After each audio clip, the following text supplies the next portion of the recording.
Next na tayo! Oh my gosh. Impression number 4, yung kindness around the community. Sobrang bait ng mga staff dito. Kahit sobrang basic ng tanong ko, lagi silang ready sumagot, ganun. Napaka-common sense sa mga tanong ko. Like, pwede pong umupo?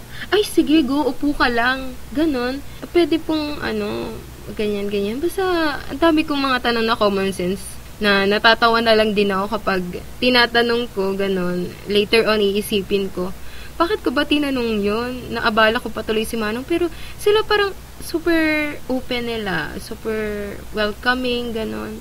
Asama na medyo mahihain. Mahihain ba ako? Naalala ko kasi, nung first day ko, tinanong ko kung nasaan yung library, yung main lib. Siguro normal lang naman yun sa mga baguhan, sa mga freshmen. And, sabi nung kuya, yung pong may pega raw daw. Ano yun? Saan po kaya yun? Sabi niya, diretso ka lang. Tapos, hindi ko alam yung statue. Yun pala yung tinutukoy niya. In-explain niya at sinabahan niya ako kung nasaan.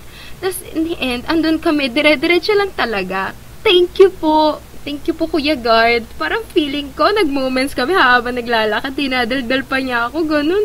Oh my God, nakaka-warm lang ng heart. Like, ang bait nila, ganun. Talagang nakaka-boost ng moral. Yung mga nagpapakita ng kindness. And so far, lahat ng na-encounter kong people ay talagang mabait. Hindi lang naman yung staff, hindi, pati na rin yung mga estudyante. So far. Minsan, medyo malilate ako, ganun. Tapos, may mga classmates ako na, uy, may quiz daw tayo, ganun. Like, sa PI-10, nalate ako noon, tapos may quiz kami. It's a good thing na meron mga ganong klase ng estudyante na hindi ka papabayaan. Hindi papabayaan. Pati yung prof ko, very, mabait. Kasi inulit niya yung items para makapagsagot pa rin yung mga nalate. Ang bilis kasi nila mag-quiz. Parang 10 minutes late lang naman ako. Lang naman.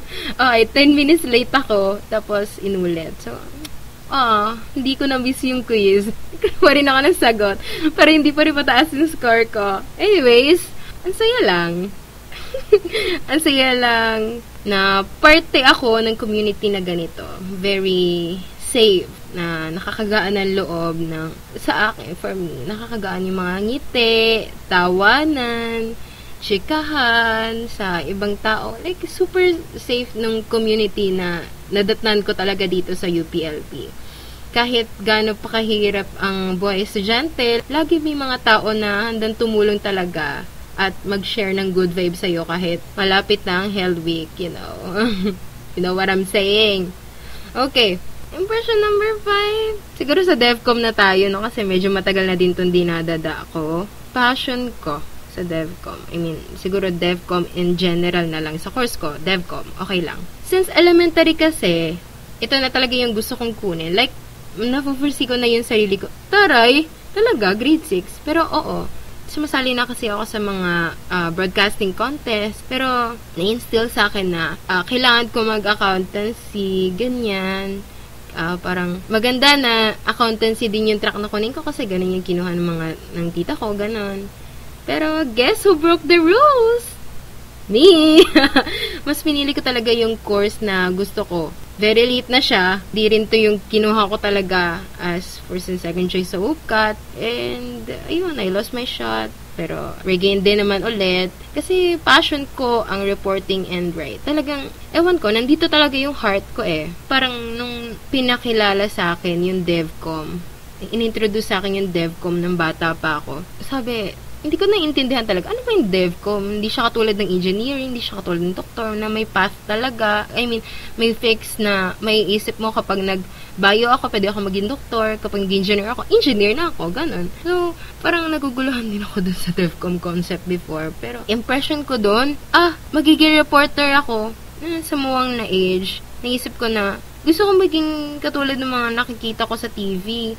Gusto ko maging katulad nung nagte-train sa amin sa broadcasting na sila, professional sila, tapos nasa-share nila yung knowledge nila sa ibang bata.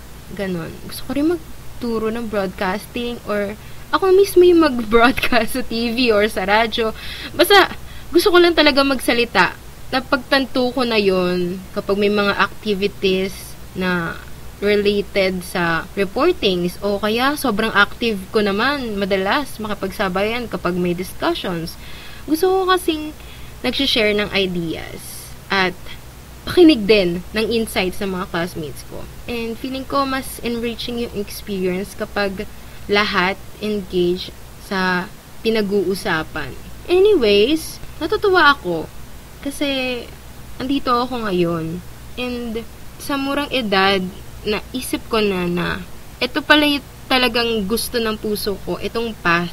Kasi mahirap kunin yung path na dinictate sa'yo. Parang, ang DevCom kasi sa akin, okay, magre-report lang ako. Gagawin ko lang yung gusto ko. Magsusulat lang ako ng balita. Ganun talaga yung impression ko sa DevCom. Kasi, ganun siya na-introduce sa akin. Pero ngayon, mas lumalawak pa siya.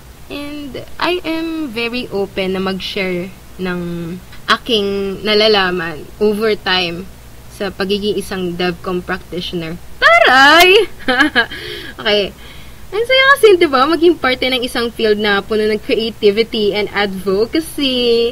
Let's keep sharing our thoughts and ideas, guys. Okay? Para maging, naman tayo dito, interactive. I really want to hear your thoughts sa mga naging impressions ko sa UPLB, sa Food, sa People, sa DevCom. Guys, mag-comment. Ang feeling talaga niya. All in all, sa lahat ng impressions ko sa UPLP,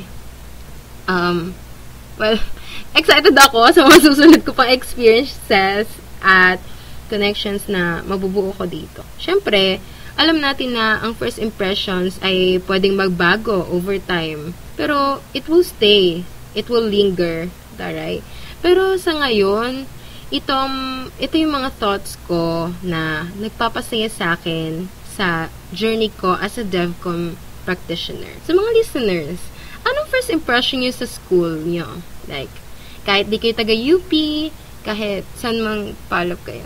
Taray, for global na siya. Agad, first episode. Share your story sa comment section. Feel na feel. Pag-uusapan natin yung mga experience nyo. Ayun! Dito na natin tapusin yung discussion para sa ating first na topic, making some sense sa ating first topic na UPLB First Impressions. May UPLB First Impressions. Until next time sa Toktokan Kita, kung saan patuloy tayong makikipagkwentuhan at magpapalitan ng ideas. Ayan, salamat sa pakikinig. Ako ang inyong host, Ellie. Hanggang sa muli. Thank you!